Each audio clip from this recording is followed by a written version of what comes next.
Okay, what is going on, y'all? This is GeoFuck Site Perspectives, and in this, I just wanted to respond to Leslie Ann's videos where she is discussing being 50 years old and older and being underpaid and overworked. I'm a millennial. My birthday is October 15th, 1992. I'm literally about to be 32 years old. And go blue. But and shout out to all the Libras. Okay, fall season, Libra gang. But I'm a millennial. I'm 32 years, about to be 32 years old in 2 weeks. And when you were discussing being 50 plus and overworked and underpaid, I just was like, because it's just like that's what we have to look forward to. It feels like, let's just be real. I feel like for millennials and for Gen Z and Gen Alpha and generations after, if we don't get things in order, if we don't do something to change the shift of time and how things are going for working class people, for working poor people, for middle class people, that's what we all have to look forward to, is constantly working and working and working and working and working, but never really getting ahead. Always being in debt, always being in lack, always being tired and stressed out, depressed, robbing Peter to pay Paul, stabbing Paul to pay Mary.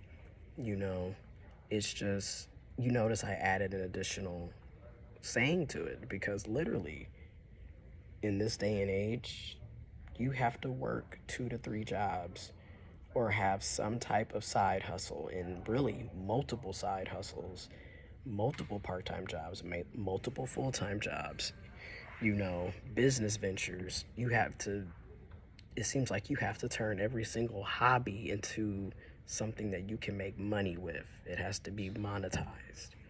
So, yeah, that just seems to be what a lot of us have to look forward to. And I'm basically 18 years away from being 50, which I was talking to my friend earlier, and that shocked me when I said it, like, oh, I'm about to be 32. That's 8 years away from 40. That's 18 years away from being 50. My mama is 54 years old, which I still can't believe that I made it to be 31, nearly 32.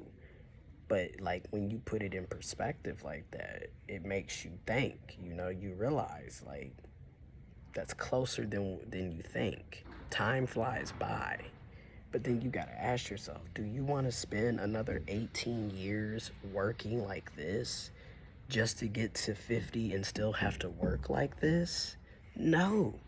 So I feel where Leslie Ann is coming from, and like a lot of Gen Xers and millennials and Gen Z, we are like the sandwich generation, and some of the late baby boomers. We're all sandwiched in. And really everybody, baby boomers. But the difference is, baby boomers, generationally speaking, had a much better economic setup and structure than what a lot of us Gen Zers, millennials, and Gen X folks have, okay? I'm just gonna call a thing a thing. Now, capitalism has always been what it is, at least how it's ran and operated in the USA. But we don't really have a fair market here, I mean, you have one corporation that owns up all of these multiple subsidies. You have a few people at the top, the 1 and 2%, who literally own everything and have hoarded all of the wealth, all of the money, all of the power, all of the resources for a few people at the top. 1 to 2% of the population controls the masses, owns the masses. And They own everything. They own our labor. We don't even own our own labor. We're working because somebody's hiring us to do a job. And they're not even paying us what it costs to live, which is why a lot of us are constantly working and working and working and steady underpaid. You know, if we're going to talk about it, let's talk about it.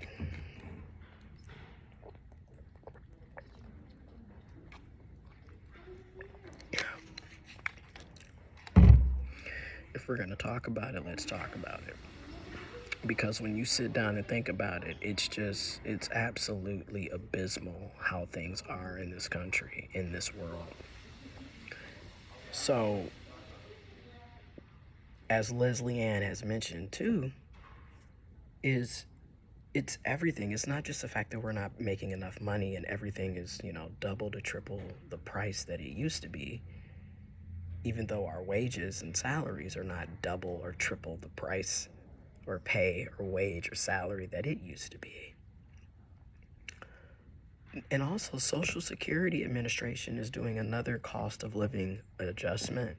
It's going to be about 2.5% for 2025. But if you notice, Social Security Administration has been increasing the cost of living steadily over the past 3 to 4 years. Meanwhile, our pay has not received the same cost of a living adjustment that Social Security Administration is giving federally. But keep in mind, don't get me wrong, people who are on Social Security disability, Social Security supplement income, SSI, SSDI, Social Security, people who are on there do not receive a lot of money. They don't. You got people, the max benefit amount is $943 for 2024.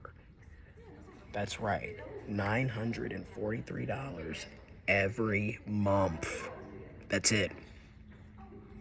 Now we know good and well, most of us arguably, I would hope, know, if rent is $1,000+ a month and they're requiring you to prove that you earn 3 times the rent, you're gonna need a lot more than $943 a month. So these are things that, a lot of us are dealing with. So Leslie Ann also mentioned how a lot of us get hired to do a job, but next thing you know, you've been hired to do that job, but you're essentially doing the job of 2 to 3 people, maybe 3 to 4 people, who knows, even though you only have one job title and you're only being paid for that one job role. They're not giving you extra money because you're doing the job of 3 to 4 people. You're not getting the 3 to 4 people paycheck. You're only getting your one. And when you brought that up in your video, I was just like, yep, that's been my experience my entire time working, to be completely honest. My first job, I was 16 years old working at a daycare center, July 2009, which ironically enough is the last time the USA federal government did a minimum wage increase at the federal level. Was in July of 2009. It's been $7.25 an hour federally in the USA for the past 15 years. I was 16, and that was when I got my first job. And even then, you're doing the job of 3 to 4 people, 2 to 3 people, 3 to 4 people. So when you brought that up, I'm like, well, isn't that pretty much common? Like, I have yet to have a job where this is your job title, these are your responsibilities, and that's exactly where it stayed.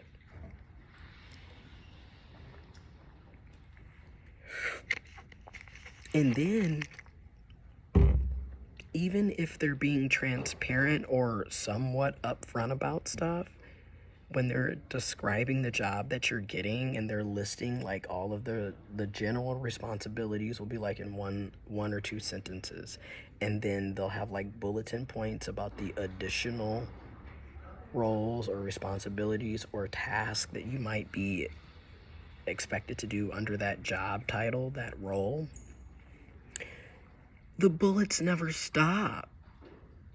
I mean, it just keeps going. And then a lot of us are basically forced to agree to these things, even though we don't want to, we feel like that's way too much or that's not realistic. We have no choice. We have to pay our bills. Capitalism.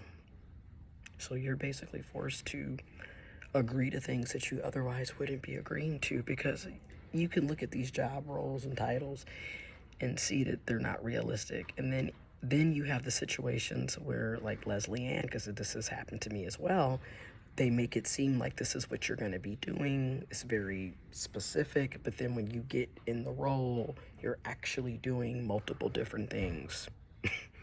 And each thing that you're doing is literally a different responsibility, a different title, a different role.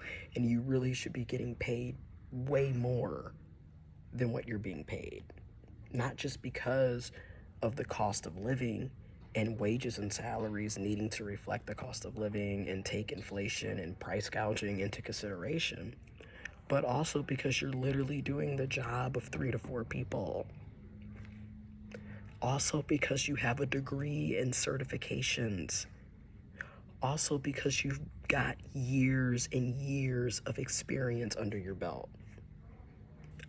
But of course, none of that seems to matter when it comes to capitalism in its current form, the way it is ran and operated in the USA. All they care about is the shareholders, the board, the rich and the wealthy making more money and money and money and money and money. They don't care about you being 50 plus and being overworked and underpaid. They don't care about me being 31, nearly 32, overworked and underpaid. They don't care about any of us. Their whole thing is work, work, work, work, work, profit, profit, profit, and here goes some pennies, here goes some peanuts. Good luck. See you tomorrow, bright and early, or whenever your shift starts. And then there are people who genuinely care about what they do. Like, I care about what I do. I love the work that I do. I love helping people. And at the same time, we deserve to make a living, a quality living. We deserve to be able to enjoy life. Our clients and the people that we serve deserve to be able to enjoy life and have a quality living. None of us should have to be living check to check and suffering. So, yeah, I just kind of thought that it was just always going to be assumed that we were going to be working multiple roles. And then it made me realize, being around other people, hearing other people's perspectives, and seeing how other people deal with the workforce and how different generations view work. Like, working with Gen Xers has really opened my eyes. And also being in connection and communication with Gen Alpha. I have God kids. You listen and you learn. Being with my mom's generation, Gen X, you listen and you learn. Being with my grandmother and my great aunts and uncles, you listen and you learn. Baby boomers. So, and then of course being a millennial, you listen and you learn from each other, but you learn, and it's like, no, you have to be mindful that you're possibly being manipulated into doing more than you should and being underpaid. Because even now, I look at what I do, okay? And I love what I do. I love the work that I do. I love the organization that I work for and what the mission and the statement is about. It's all very dear to my heart, you know. And I've been doing nonprofit work for 10 plus years. And I've been doing mortgage, home ownership, finances, rent, rental assistance, rental counseling for 5 years now. And then in my specific role, 3. So, and then I went to school, you know, I have my degrees. Of course, my degrees aren't really specific to what I do, which again, isn't that the story for most of us with degrees?